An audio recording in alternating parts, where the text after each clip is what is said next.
The US state of Arkansas is at the center of transgender debates in America after it banned gender reassignment treatment for underage people. It's been called the strictest anti-trans youth measure in the country. But journalist Walt Heyer, who reversed his sex change, says that it will protect young people from making a dangerous mistake. I reach about 300 million people a year and help people every day who also have regret or have a story just like mine and want to detransition. So I've worked with a lot of young people who were diagnosed by a so-called doctor telling them that they had gender dysphoria. I've gone and met with the children and been around with them, and none of them that I've come across had gender dysphoria. That was a false diagnosis.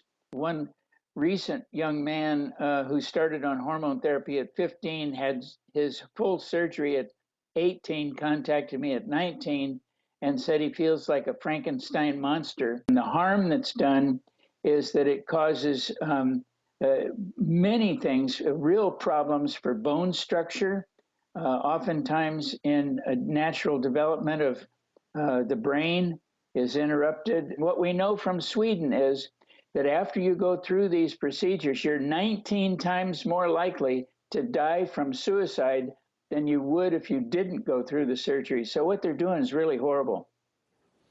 The Arkansas governor defended his failed attempt to veto the bill as a conservative step against government overreach. I do hope my veto will cause my Republican colleagues across the country to resist the temptation to put the state in the middle of every decision made by parents and healthcare professionals. The Arkansas bill prohibits doctors from providing gender-affirming procedures, puberty blockers or surgery for people under the age of 18, as well as from referring them to other professionals for that transition. Former President Donald Trump blasted the governor after he vetoed the bill, saying that it spelled the end of his political career. Walt Heyer again says the transgender debates become a source of money and political leverage for some. The truth is, it does a great deal of harm to put children on hormone blockers or give them hormone therapy before they're 19 years old.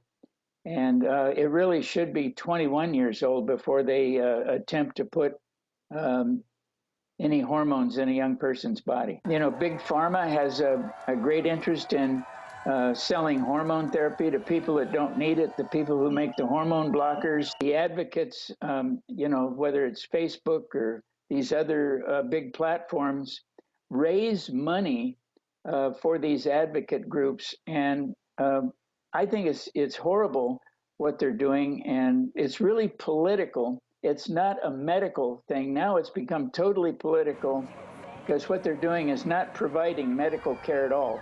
They're raising money for these activists to perform unnecessary surgeries and harm kids.